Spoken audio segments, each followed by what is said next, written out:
வியாபாரத்துக்குன்னு இந்த படத்தில் பார்த்தா கண்டென்ட் தான், வேறு எதுவுமே கிடையாது. போல பேன் இந்தியாவுக்கு எப்படி இங்கிலீஷ் டைட்டில் வைக்கிறாங்களோ பேன் இன்டர்நேஷ்னல் சினிமாவுக்கான ஹபிபி அப்படி வைக்கப்பட்டது. மீராங்கிறது என்னோட அம்மாவுடைய பேர், கதிரவனுங்கிறது தமிழ் பெயர். எனக்கு தமிழ் ரொம்ப பிடிக்கும்.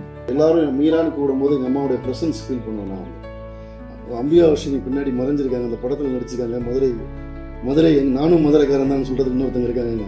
இஸ்லாமிய பெண் ஒரு பெண் வந்து எனக்காக ஏன் பேசலைன்னு கேட்டு அதை பொது சமூகத்துக்கான செய்தியாக மாற்றுறது இருக்கு இல்லையா, அது உண்மையாகவே சொல்ல போனால் இந்த படம் வந்து நிறைய ஏன் வந்து இந்த படம் ரொம்ப முக்கியமாக எல்லாருக்கும் பிடிச்சதா நான் நினைக்கிறேன்னா, இது ஒரு படமாக இல்லைங்கிறதுனால தான் நான் நினைக்கிறேன். ஒரு சிங்கிள் மதராக இருக்கக்கூடிய பெண் குழந்தை இருந்து கல்யாணத்துக்கு தயாரானாங்கன்னா என்ன சொல்லுவாங்கன்னா, உனக்கு எதுக்கு ஆம்பளை சோகம் கேட்குதா? ஆனால் அதுவே ஒரு ஆண் கல்யாணத்துக்கு தயாரான என்ன சொல்லுவாங்கன்னா, பாவம் தனியாக இருக்காரு அப்படின்னு ஆணுக்கு ஒரு சலுகை கொடுக்கும். ஒரு பெண் எவ்வளோ வயதானாலும் இத்தனை குழந்தைகளானாலும் திருமணத்தை முடிக்க முடியும், இன்னொரு திருமணங்கள் லைஃப்குள்ளே போக முடியுங்கிற மாதிரியான ஒரு ரைட்ஸ் இருக்குது அப்படிங்கிறதே சொல்ல விரும்பணும் அவர்கிட்ட. அவர் வந்து அந்த அதிகாரத்தெல்லாம் அவர் எங்கள் மேலே செலுத்திருக்கலாம், ஆனால் அவர் அப்படி இல்லவே இல்லை. நான் எல்லா இடங்களையும் சொல்கிற மாதிரி எத்தனை நடிகர்களை எவ்வளோ பேரை, சிவாஜி கணேசன் மாதிரி ஒரு பெரிய நடிகரை மானிட்டரில் பார்த்து ஆக்ஷன் கிட்ட சொல்லக்கூடிய ஒரு டைரக்டர் ஒரு நாள் கூட அவர் மானிட்டர் பக்கம் வந்ததே கிடையாது. ஃபரிதா சூப்பர் சிங்கர்ல சொன்னீங்க இல்லையா, அவங்க வந்து முப்படாதியா நடிச்சாங்க. அதனாலதான் கஸ்தூரி ராஜா யூசுஃபா நடிக்கிறார். அதுதான் இந்த நிலத்தோடைய அழகு, அதுதான் ஹபிபியோட அழகா நான் பார்க்குறேன். எல்லோருக்கும் வணக்கம். ஹபிபி அப்படிங்கிற பேர் வந்து அவள் பேர் தமிழரசி, வெளித்திருன்னு 2 படங்கள் தமிழ் பேரோட தான் துவங்கினோம். ஆனால் இன்னைக்கு சினிமா வந்து பேன் இண்டியா பேன் இன்டர்நேஷ்னலுக்கு மூவ் ஆகிடுச்சு. இப்போ இந்த படத்தை பொறுத்த வரைக்கும் இதில் பெரிய கஸ்தூரி ராஜா சார் அறியப்பட்ட ஒரு நபராக இருந்தாலும் வியாபாரத்துக்குன்னு இந்த படத்தில் பார்த்தா கண்டென்ட் தான், வேறு எதுவுமே கிடையாது. அப்போ இந்த படம் கொஞ்சம் வெளிநாடுகள் 250 கோடி பேர் இஸ்லாமியர்கள் உலகம் முழுக்க இருக்கிறதுனால, குறிப்பாக இன்றைக்கி 200 கோடி அதிகமான பேர்கிட்ட ஃபோன் கையில் வந்துருச்சு. சவுதி போன்ற நாடுகளே இன்றைக்கி ஃபிலிம் ப்ரொடக்ஷனுக்குள்ளே வந்துட்டாங்க. அதனால் இது வந்து மிடில் ஈஸ்ட் மாதிரியான நாடுகளில் இந்த படத்துடைய வியாபாரம் கொஞ்சம் ஸ்தூலமாக இருக்குங்கிறதுனால ஒரு வழக்கம் போல் பேன் இந்தியாவுக்கு எப்படி இங்கிலீஷ் டைட்டில் வைக்கிறாங்களோ பேன் இன்டர்நேஷ்னல் சினிமாவுக்கான ஹபிபி அப்படி வைக்கப்பட்டது. அதுதான் அது தயாரிப்பாளர்களுடைய வேண்டுகோளுக்கு இணங்க நடந்தது ஒன்று. அப்புறம் இன்னொன்று என்னென்னா, ஒரு பியூர் முஸ்லீம் அடையாளத்தோடையும் ஒன்று இருக்கட்டுமே அப்படிங்கிற மாதிரியும் தோணுச்சு. வந்து இன்னொரு பேருக்கான முதல் அந்த சகோதரி சொன்னாங்க. மீராங்கிறது என்னோட அம்மாவுடைய பேர், கதிரவனுங்கிறது தமிழ் பெயர். எனக்கு தமிழ் ரொம்ப பிடிக்கும். நான் பொதுவாக வந்து பெயர்களில் இல்லை செயல்களில் இருக்குன்னு நம்புகிறாள். பெயருக்கு பாரதிராஜாவுடைய பேர் சின்னச்சாமி தான், வாலியோடைய பேர் ரங்கராஜன் தான். இங்கே வந்து இப்போ இருக்கிற எஸ்ஜே சூர்யாவோட பேர் கூட ஜஸ்டின் ஜெயராஜ் தான். ஆனால் பிரச்சனை என்னென்னா, இஸ்லாம் சமூகத்திலேருந்து வர்றவங்களுக்கும் பிரச்சனையாக இருப்போம், இஸ்லாம் சமூகத்திலேருந்து வெளியேறவங்களுக்கும் பிரச்சனையாக இருப்போம். பேர் என்ன, இப்போ கூட யூடியூப்பில் வந்து நல்ல அழகான பேரில் தமிழ் பதிப்பகம் பேர் வச்சு புத்தகம் போடுவாங்க, புத்தகத்தை விற்பனை பண்ணுவாங்க. அவங்க கூட முகநூலில் வந்து நம்ம அடிப்பாங்க, பாருங்கள் அவருக்கு சொந்த பேர்கள் அடிப்பாங்க. ஸோ ஒரு வேளை இஸ்லாத்தில் வந்து பதிப்பகத்துக்கு தமிழ் பேர் வச்சுக்கலான்னு சலுகை இருக்குது போல இருக்காங்க. அப்படி இல்லை. ஆக்சுவலி இன்னும் சொல்ல போனால் ஒரு காமெடி இருக்க, நாய்க்கு பேர் வச்சியா சோறு வச்சியா அப்படின்னு இருந்தது. ஆனால் அடுத்தடுத்த படங்களில் மேபி சகோதரிகளோட விருப்பத்திற்கு என்னங்க மாறலாம், பார்க்கலாம். இப்போ ஹபிபிங்கிறது வந்து இன்றைக்கி இருக்கக்கூடிய காலகட்டத்தில் அவள் பேர் தமிழரசி டைட்டிலில் வந்து இப்போ அழகாக சொன்னார் தோழர், வந்து ரொம்ப பிரமாதமாக சொன்னார். எனக்கு ரொம்ப பிடிச்ச மீதா பாண்டியன் தோழர் சொன்னார். வந்து ஹிஜாப் போன்றது வந்து அது இந்தியா போன்ற நாடுகளில் எதிர்ப்பு அரசியலின் அடையாளமாக மாறி வெகு நாள் ஆகிடுச்சுன்னு. நீங்கள் எதை ஒன்றை ஒடுக்குகிறீர்களோ, எதை ஒன்றை இல்லாமலாக்க விரும்புகிறீர்களோ அதை தூக்கி பிடிப்பது மனித இயல்பு வந்தோம். அதுதான் அடிப்படையான விஷயம். அப்புறம் ஒரு மேற்கு உலக நாடுகள் எல்லாமே வந்து பார்த்தீங்கன்னா பாருங்கள் எவ்வளோ போத்திக்கிட்டு இருக்காங்கன்னு சொல்லக்கூடிய அதே மேற்கு உலக நாடுகள் தான் உகாண்டாவிலையும் நைஜீரியாவையும் பாருங்கள் எல்லாம் நிர்வாணமாக இருந்தாங்க, நாங்கள் போத்திட்டோம்னு சொல்லுவாங்க. 2 பார்வையிலையும் நம்ம பார்த்தோம்னாலே தெரியும் அது பிரச்சனை என்னன்னு. பட் அது வேறு அரசியல், அதை கொஞ்சம் நீண்ட நேரமாக பேசணும். முக்கியமாக ஒருவேளை இந்த பெயர் இந்த அரசியலுக்கு தேவைப்பட்டால் மேபி என்னுடைய அபுல் ஹசன் இல்லை ஹசனுங்கிற பேர்லேயே வந்து அடுத்தடுத்த படங்கள், ஏன் இதுலேயே கூட நான் வந்து ஹசனுங்கிற பேர் போடலாம் அப்படின்னு நான் என்னுடைய நண்பர்கள்ட்ட கேட்கும்போது, தயாரிப்பாளர்களை கேட்கும்போது அவங்க வேண்டாம், உங்களுக்குன்னு கடந்த 15 வருஷங்களில் ஒரு ரெப்புடேஷன் இருக்கு, அதனால அது பாதிக்கிறதுக்கும் வாய்ப்பு இருக்குது, அதனால் நீங்கள் வந்து இதே பேரில் தொடரலாம் அப்படின்னு தான் சொன்னாங்க. அப்புறம் என்னோடய அம்மாவுடைய எல்லாரும் மீரான்னு கூடும்போது எங்கள் அம்மாவுடைய ப்ரெசன்ஸ் ஃபீல் பண்ணுவேன். நான் வந்து அதை நான் ரொம்ப விரும்புகிறேன். அது எங்கள் அம்மாவுக்கு நான் கொடுக்கக்கூடிய ஒரு பெரிய டிபியூட்டாக கூட அது இருக்கலாங்கிறதுக்காக தான் நான் அந்த பேர் வச்சுருக்கிறேன். அம்பியா வர்ஷினி பின்னாடி மறைஞ்சிருக்காங்க, அந்த படத்தில் நடிச்சிருக்காங்க. மதுரை நானும் மதுரைக்காரன் தான் சொல்கிறதுக்கு இன்னொருத்தங்க இருக்காங்க. அவங்க வாங்க முன்னாடி வரலாம் நீங்கள். அவங்க வந்து இந்த படத்தில் வர மன்சூர் அந்த பணம் ஏமாற்றுறாருல, இந்த மன்சூருக்கு மனைவியாக நடித்தவங்க அம்பிகா வர்ஷினி, இந்த மதுரையை சேர்ந்தவங்க கவிஞர் அவங்க.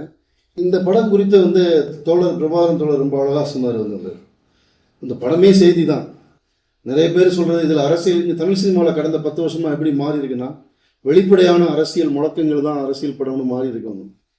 அப்படி இல்லை. ஆக்சுவலி இன்றைக்கி காலகட்டத்தில் இஸ்லாமியர்கள் தீவிரவாதிகள், இஸ்லாமியர்களை சுற்றி ஒரு பெரிய வெறுப்பு படலம் பறந்து கொண்டிருக்கூடிய காலகட்டங்களில் இஸ்லாமியர்கள் உன்னைப்போல் என்னைப்போல் அவரைப்போல் இவரைப்போல் அவனும் ஒரு சாதாரணமான மனுஷன்னு சொல்கிறதே ஒரு அரசியல் தான் அவனும்.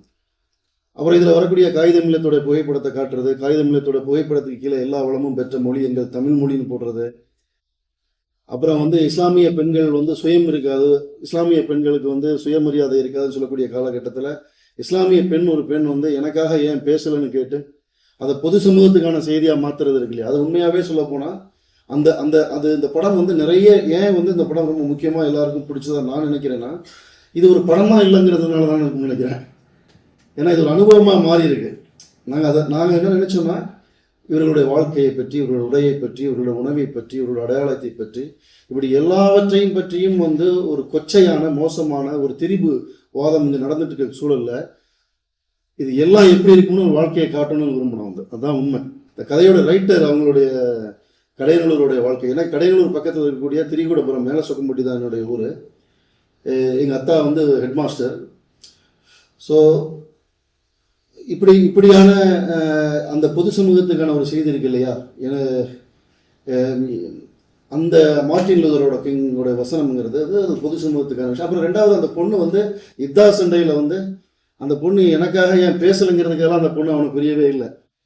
ஆக்சுவலி முந்தா நாள் கூட பெரியார் திடலில் நம்ம அருண்மொழி தோழர்கள், ஓவியா தோழர்கள் அவரோட கூட நான் வந்து அந்த மேடையில் பேசிகிட்டு இருந்தேன். அந்த பொண்ணு வந்து அதன் பிறகு ஒரு 4 நாளைக்கு பிறகு ஒரு தொழுது ஒரு தீர்க்கமான மனநிலையிட தான் ஒரு லைப்ரரிக்கு வாங்க அவனை கூப்பிட்றான். அபுதாயிரை கூப்பிட்ட பிறகு ஆக்சுவலாக தன்னோட காயம் குறித்து அவனுக்கு ஏதாவது கன்சர்ன் இருக்கான்னு பார்க்குறான். அவனுக்கு அப்படி ஒரு கன்சர்னே இல்லை. அவனுக்கு நடந்ததெல்லாம் ஒரு முசிப்பத்தான் நினச்சி 2 நாளில் கல்யாணம் பண்ணிக்கணும்னு ஒரு வழக்கமான ஒரு சராசரி ஆனால் அவன் பதில் சொல்கிறது இல்லை. அந்த இடம் தான் அவளை ரொம்ப பயங்கரமாக டிஸ்டர்ப் பண்ணுது. வந்து அவள் அந்த இடத்துல தான் முடிவு பண்ணுறா வந்து சரியாக வராது அப்படின்னு பேசலைன்னா கூட. ஆனால் எல்லாருமே அவனே பாவம், அவன் பாவம் இல்லையா, அவன் ரொம்ப சிக்கல் இல்லையா, அப்படிதானே பெண்களை நம்ம வீட்டில் மிக்சி மாதிரி கிரைண்டர் மாதிரி ப்ராப்பர்ட்டியாக வச்சுருக்கிறோம். அவன்கிட்ட வந்து ஐயோ அவர் என்ன செய்வார், நம்ம அப்படி போயிடக்கூடாது. ஏன்னா அது அப்படி போயிட்டு அந்த பொண்ணு வழக்கமான ஒரு சராசரி பொண்ணாக போயிடும் அப்படின்னு நினச்சா. அப்புறம் எண்டு வந்து அந்த பொண்ணுடைய க்ளோஸ்அப்பில் முடித்ததுக்கு வந்து எல்லாருமே செகண்ட் பார்ட் இருக்கான்னு கேட்டாங்க. அப்படிலாம் இல்லை. ஆக்சுவலி அந்த அம்மா கேட்குறாங்க இல்லையா, அந்த அவங்க அம்மா அடிக்கும்போது சொல்லுவாங்க, ஆம்பளடி சேரு 2 இடத்துல மிதிப்பான், தண்ணி 2 இடத்துல கழுவுவான், நம்ம பொம்பளைங்க 4 சோத்துக்குள்ளே தான் நம்ம வீடு உலகம் வாழ்க்கை எல்லாமே இருக்குது அப்படின்னு சொல்லக்கூடிய அம்மா கிட்ட இருந்து அடுத்த தலைமுறையாக வந்து ஒரு பெண் வந்து 4 சுவர் எப்படி வீடாக இருக்குன்னு கேட்குறாங்க. அப்புறம் இன்னொரு பெர்ஸ்பெக்டிவ்ல பார்த்தா வந்து இன்றைக்கும் ஒரு ஐடி லெவலில் வேலை பார்க்கக்கூடிய ஒரு பெண், ஒரு சிங்கிள் மதராக இருக்கக்கூடிய ஒரு பெண் குழந்தை இருந்து கல்யாணத்துக்கு தயாரானாங்கன்னா என்ன சொல்லுவாங்கன்னா, உனக்கு எதுக்கு ஆம்பளை சுகம் கேட்குதா, நீ பேசாமல் பிள்ளைய பார்த்துட்டு இருப்பாங்க.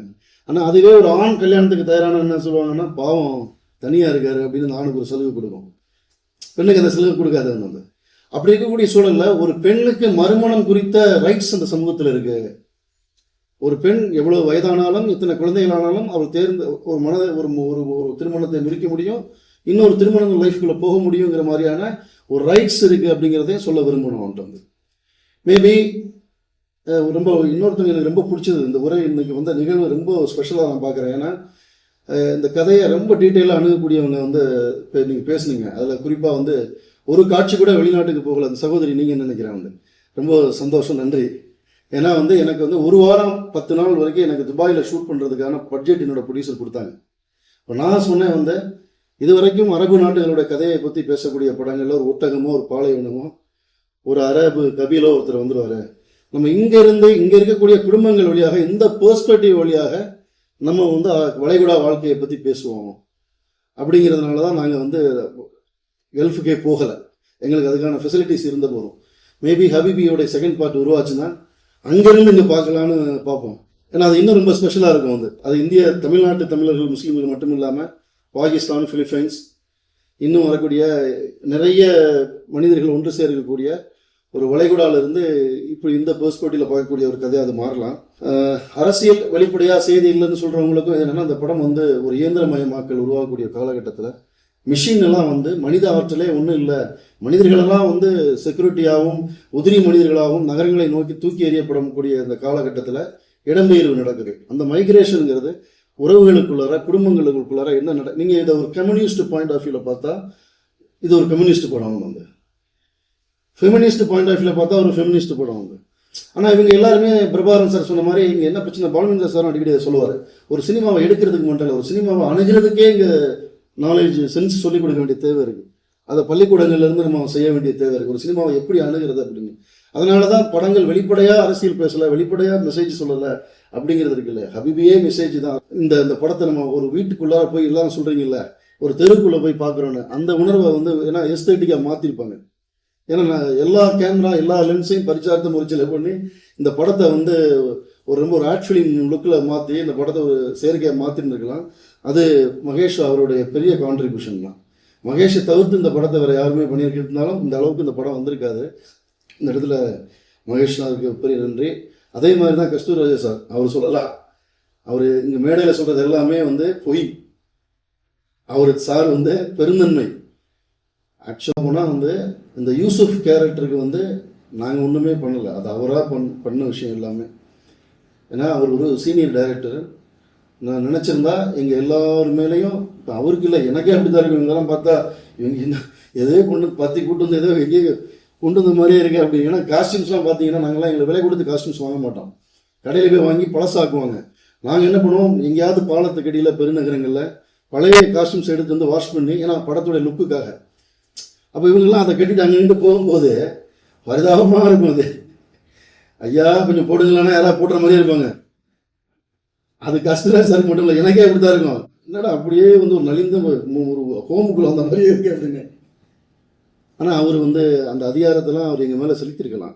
ஆனால் அவர் அப்படி இல்லவே இல்லை. நான் எல்லா இடங்களையும் சொல்கிற மாதிரி எத்தனை இன்டர்வியூவில் எத்தனை நடிகர்களை எவ்வளோ பேரை, சிவாஜி கணேசன் மாதிரி ஒரு பெரிய நடிகரை மானிட்டரில் பார்த்து ஆக்ஷன் கிட்ட சொல்லக்கூடிய ஒரு டைரக்டர் ஒரு நாள் கூட அவர் மானிட்டர் பக்கம் வந்ததே கிடையாது. அது வந்து அவருடைய பெருந்தன்மை. சார் இது ரொம்ப நன்றி சார். நீங்கள் வந்து நீங்கள் மன்னிப்பு கேட்குற அளவுக்குலாம் நீங்கள் ஒன்றுமே இல்லை. ஆக்சுவலி நீங்கள் இல்லைன்னா யூசுஃப் இல்லை. யார் இந்த யூசுஃப் வந்திருந்தாலும் இவ்வளோ ஜஸ்டிஃபை பண்ணியிருக்க முடியாது. நீங்கள் எனக்கு நல்லா ஞாபகம் இருக்குது, நான் 2 கேமரா வர வச்சுட்டேன். ஆனால் சார்கிட்ட சொல்லலை இன்றைக்கி உங்களை தண்ணியை ஊட்டி குளிப்பாட்ட போகிறோம் அப்படின்னு. எனக்கு பயங்கரமான தர்ம சங்கடம், எப்படி சொல்லுவீங்கன்னு. ஆனால் பயங்கரமாக ஃபீல் பண்ணேன், எப்படி சொல்ல போகிறேன். ஒன்றுமே இல்லை, உன் தம்பி நடிப்பு தானே தம்பி, போதுமா அப்படின்னு தான் கேட்டார். அவர் நடிச்சுட்டு காலையில் வந்து 3 மணிக்கு எனக்கு ஃபோன் பண்ணார், தம்பி நேற்று பேலன்ஸ் ஏதாவது இருந்தால் திரும்ப எடுத்துக்கலாம் அப்படின்னாரு. ஸோ அவருடைய ஃப்ளெக்சிபிலிட்டி தான். அவர் இந்த எங்களை வந்து உண்மையாகவே சொல்ல போனால் இன்றைக்கி வந்து தமிழ் சினிமாவில் யூசுஃப்ங்கிற கேரக்டரை அவர் சாரை தவிர அவர் யாருமே ஜஸ்டிஃபை பண்ணியிருக்க மாட்டாங்க. எனக்கு இந்த சமூகம் உண்மையாகவே ஒரு ஏரியா பேசிகிட்டே இருக்கிறாங்க. உங்களுக்கே தெரியும், இந்த பெரியவர்கள் இவங்க எல்லாரையுமே பார்க்குறதுக்கே சந்தோஷமாக இருக்குது. இப்போ என்னுடைய ஆடியோ லான்ச்சிலையுமே ரெஹானா, ஃபாத்திமா ஜஹான், ரவுஃபா மேடம்னு டைரக்டர் அமீரே கேட்டார், இவ்வளோ இஸ்லாமிய பெண்கள் வந்து ஒரு ஆடியோ லான்ச்சுக்கு ஏறினதை இப்போ தான் பார்க்குறேன் அப்படின்னாரு. ஆக்சுவலாக உண்மையாகவே சொல்ல போனால் கலை பண்பாட்டு துறையில் இஸ்லாமிய பெண்கள் ஆரம்பத்துலேருந்தே இருக்கிறாங்க. இஸ்லாமியர்கள் காமூர் ஷரீப் காலகட்டத்தில் இருக்காங்க. ஆனால் அப்படி இல்லைங்கிற மாதிரியான ஒரு தோற்றத்தை இருக்கக்கூடிய சூழலில் இப்படியான ஒரு சினிமா நிகழ்வுக்கு அந்த இஸ்லாமிய சகோதரர்கள் பெரியவர்கள் உங்களுக்கு வந்திருக்கிறது ரொம்ப நன்றி. ஆனால் அதே நேரத்தில் ஒரு குரூப் வந்து எங்களுக்கு பத்வா கொடுக்கறதுக்கு ட்ரை பண்ணிகிட்டே இருக்கு. வந்து அது எப்படி இருக்குன்னு கேட்டிங்கன்னா, வந்து டிவி பெட்டி வரும்போது சாத்தானின் பெட்டின்னு சொன்னோம். ஆனால் அதே பெட்டியில் கொஞ்ச நாள் கழிச்சு பயான் பேசணும். வந்து ஃபோட்டோ எடுத்தால் கராம்னு சொன்னோம். அப்புறம் ஃபோட்டோ எடுத்து பாஸ்போர்ட் எடுத்து வெளிநாட்டுக்கு போனோம். அப்புறம் கொஞ்ச நாள் முன்னாடி வரைக்கும் இங்கிலீஷ் வரைக்கும் ஹராமாக தான் இருந்துச்சு. இப்போ தான் இங்கிலீஷ் ஹலால் ஆகிருக்கு. அதனால் சினிமாவும் கொஞ்சம் அதிகபட்சம் 2-3 வருஷத்தில் ஹலால் ஆயிரும். ஒருவேளை ஹலால் ஆகிறதுக்கு ஹபீபியும் முக்கியமான பங்களிப்பு செஞ்சதுன்னா நாங்கள் எல்லாருமே சந்தோஷப்படுவோம்.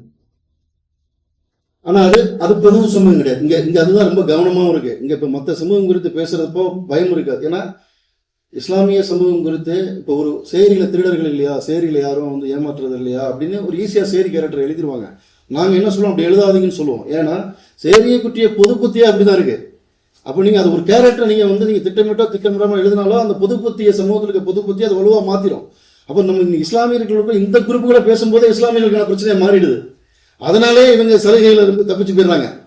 ஸோ கொஞ்சம் அடிக்கலாம் அப்படின்னு பார்த்தா அந்த சலுகையில இவங்க வந்து கொஞ்சம் எஸ்கேப் ஆயிடுறாங்க.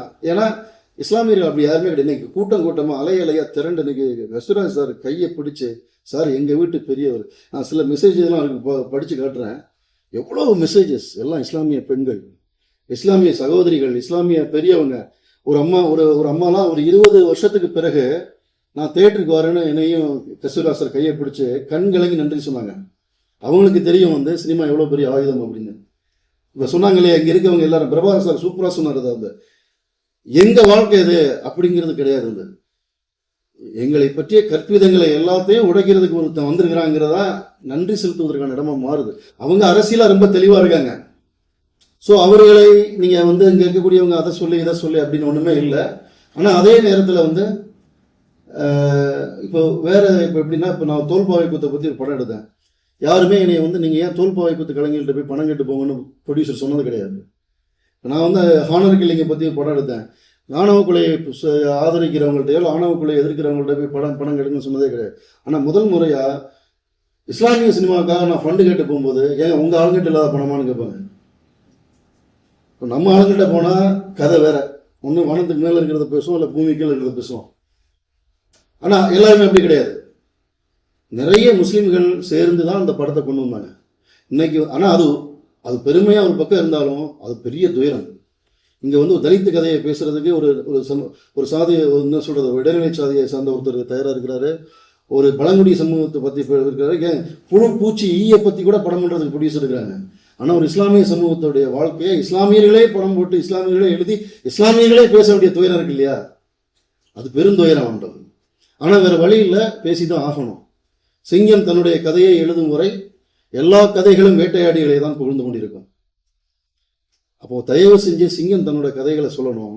அதுக்கு வேற நம்ம தான் பண்ணி ஆகணும், நம்ம தான் செஞ்சு ஆகணும்னா வேற வழி கிடையாது. இங்கே எல்லாமே பிஸ்னஸ் தான். சார் சொன்ன மாதிரி எல்லாமே பிஸ்னஸ் தான். இப்போ இந்த படம் வந்து இன்னைக்கு பெரிய வெற்றி அடைஞ்சிருக்கு. இன்னைக்கு வந்து நேற்றை விட இன்னைக்கு தேட்டர், இன்னைக்கு விட நாளைக்கு இன்னும் தேட்டர் அதிகமாகி மக்கள், அதாவது முஸ்லீம்ஸ் மட்டும் இல்லை நான் முஸ்லீம்ஸ்களும் சேர்ந்து இந்த படத்தை, அதுதான் இந்த நிலத்தோட பியூட்டி, அதுதான் இந்த தமிழ்நாட்டோட பியூட்டி. அதனாலதான் தமிழ்நாட்டுக்குள்ளார அவ்வளோ எளிதாக யாராலையும் வர முடிய மாட்டேங்குது. ஸோ அதனால இந்த நிலத்துடைய இந்த பியூட்டியிலிருந்து ஹபீபியை செய்யறதுக்கு சாத்தியங்கள் நிறைய இருக்கு. அதனால தான் மயில்வாகனன் மாதிரியான ஒரு ஃப்ரெண்ட் கேரக்டர் பண்றேன். அதனால தான் மயில்வாகனன் மனைவியா நடித்த ஃபரீதா வந்து நான் வந்து ஒரு இந்து கேரக்டர் நான் இந்து கேரக்டர் நடிக்க மாட்டேலாம் சொல்லலை. ஃபரீதா சூப்பர் சிங்கர்ல சொன்னீங்க இல்லையா, அவங்க வந்து முப்படாதியா நடிச்சாங்க. அதனால தான் கஸ்தூரி ராஜா யூசுஃபா நடிக்கிறார். அதுதான் இந்த நிலத்தோடைய அழகு, அதுதான் ஹபீபியோட அழகை நான் பார்க்குறேன். ஸோ தொடர்ந்து இப்படியான படங்களை நிறைய செய்யலாம். அதே நேரத்தில் வந்து நிறைய நீங்கள் பேசினது நிறைய உடன்பாடு உண்டு எனக்கு. விவசாயிகள் வந்து முஸ்லீமானலாம் கேட்டாங்க நண்பர் சொன்னார். அது இப்போ நானும் அடிப்படையில் என் தந்தை ஒரு தலைமை ஆசிரியராக இருந்தாலும் என்னோட சித்தப்பா பெரியப்பா எல்லாருமே விவசாய குடும்பம் தான். எங்கள் ஊரில் இங்கேருந்து மேற்கு தொடர்ச்சி மலை வரைக்கும் பார்த்தீங்கன்னா எங்கள் தோப்பு துறவு தான் இருக்கும். விவசாயி அச்சன்புதூர், தென்காசி, சொக்கம்பட்டி, இது எல்லாமே விவசாய நிலங்களை விவசாயம் பார்த்துட்டு இருக்கவங்க தான். அது விவசாயம் மட்டும் இல்லை, அது எல்லாத்துலேயும் இருக்குது. ஈவன் சொல்ல போனால் கஸ்தூரிராஜா சாரை செலக்ட் பண்ணும்போது என்ன சொன்னாங்க, என்னங்க கஸ்தூரிராஜா சாரை செலக்ட் பண்ணுறீங்க, ஒரு முஸ்லீம் ஒருத்தர் மாநிலமாக இருப்பாரா அப்படின்னு, முஸ்லீம் ஒருத்தர் கருப்பாக இருப்பாரான்னு. ஏன்னா நமக்கு வந்து முஸ்லீம்னா எப்படி இருப்பாருன்னா ஜிப்பா போட்டு ஆப்கான்லேருந்து ஒருத்தர் வந்து நம்மளுக்கே கிமில்கே அப்படின்னு ஒன்று பேசுவார்னு ஒன்று இருக்கு இல்லையா. இன்னும் சில பேர்லாம் கேட்டிருக்காங்க முஸ்லீம் தமிழ் பேசுவாங்கலாம் கேட்டிருக்காங்க. ஸோ அதெல்லாமே பொதுப்புத்தியில் இருக்கு. ஒரு வகையில் ஹபீபி பொதுப்புத்தியில் இருக்கக்கூடிய சிந்தனைகளை உடைத்து நிறைய இந்து நண்பர்கள் எங்கிட்ட சொல்கிறாங்க. சார் சொன்ன மாதிரி நிறைய பேர் சொன்ன மாதிரி வந்து இஸ்லாமியரோட வீட்டுக்குள்ளார, இஸ்லாமிய தெருக்குள்ளுக்குள்ள இஸ்லாமியர்களுக்கு ஒரு வாழ்க்கை இருக்குங்கிறத இந்த படம் காட்டிருச்சுன்னு சொன்னது தான் நாங்கள் திரையரங்குகள் எண்ணிக்கைகளை விட வசூலை விட மிகப்பெரிய வெற்றியாக பார்க்கிறோம்.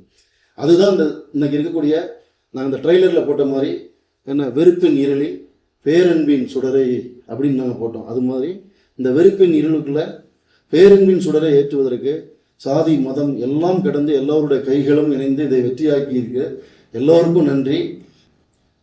அந்த மவுத்து சீக்வன்ஸை பற்றி எல்லாருமே ரொம்ப சொன்னீங்க.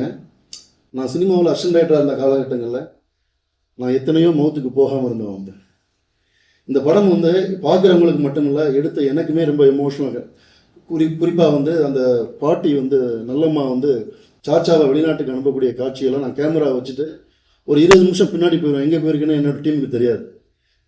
ஒரு 20 நிமிஷம் நான் எங்கேயாவது போய் உட்காந்து அழுதுட்டு வந்து தான் நான் வந்து ஆக்ஷன் கேட்டு சொன்னீங்க. அதே மாதிரி தான் நம்ம கிறிஸ்துவராஜ் சார் அந்த டெத்து சீன் பண்ணும்போதுமே வந்து, ஏன்னா நான் நிறைய டெத்துக்கு போகாதவன், உதவி இயக்குனராக சினிமாவில் இருந்த காலகட்டங்களில் இப்போவும் நான் அந்த காட்சியை பார்க்கும்போது அழுதுருவேன். ஏன்னா அந்த காட்சியில் வந்து உள்ள கபுன் துணி கொண்டு வருவார்ல, அவர் என்னோட சாச்சா வந்து. இந்த படம் ஷூட்டிங்கெல்லாம் அவர் இருந்தார், இப்போ அவர் இல்லை, அவர் இறந்து போயிட்டார். ஸோ இப்படி இந்த படம் உங்கள் எல்லாரையும் மாதிரி எனக்கும் நிறைய எமோஷனலாக கனெக்ட் ஆகிருக்கு. நிறைய பேர் கிராமர் இல்லை, இலக்கணம் இல்லை. எனக்கு வந்து சினிமாவுக்கு தான் இலக்கணம் தேவை, வாழ்க்கைக்கு என்ன இலக்கணம் இருக்குது? இலக்கணப்படி வாழ்கிறதா இருந்தால் அந்த பூமியில் யாருமே வாழ முடியாது. அதனால் இந்த படம் இலக்கணம் இல்லைங்கிறது தான் இந்த படத்துடைய பலமாக பார்க்குறேன். நடிகர்களுடைய அபரிதமான நடிப்பு. இப்போ உண்மையாக சொல்ல போனால் கஸ்தூர்ராஜா சார் நானும் வந்தால் போதும் ப்ரொடியூசர் சொன்னாங்க. ஆனால் அனுசூயா ராஜனையும் இவங்களாம் ஏன் நான் கூப்பிட்டு வரேன்னா, ஹபிபி எந்த மாதிரியான மனிதர்களை உங்களுக்கு சம்பாதிச்சு கொடுத்துருக்கு, ஹபிபி எந்த மாதிரியான பொறுப்புகளை உங்களுக்கு கொடுத்துருக்கு. இனி வரக்கூடிய காலங்களில் நீங்கள் மிகப்பெரிய நட்சத்திரங்களாக மாறலாம். ஆனால் இப்படியான மனிதர்களை உங்களை சம்பாதிப்பது என்பது ரொம்ப அரிது. அதனால் நீங்கள் எந்த மாதிரியான கதைகளை தேர்வு செய்யணும், எப்படியான படங்களில் நீங்கள் நடிக்கணுங்கிறதுக்கான ஒரு என்ன சொல்கிறது, ஷூட்டிங்கில் போன ஒரு சித்திரவதை மாதிரி அவங்களையும் பண்ணிக்கிட்டு இருக்கிறோம். அவங்க எல்லாருக்குமே நன்றி. கஸ்தூரிராஜ் சார், நீங்கள் தயவு செஞ்சு நீங்கள் வந்து மன்னிப்புங்கிற வார்த்தை நீங்கள் இந்த நிலையில் எப்போவுமே பயன்படுத்தக்கூடாது. நான் உங்களை நீங்கள் என்னோடய பிள்ளையாக பார்த்த மாதிரி என்னுடைய தந்தையாக தான் உங்களை பார்த்துருக்குறேன். இங்கே வந்த எல்லாருக்குமே நன்றிகள்.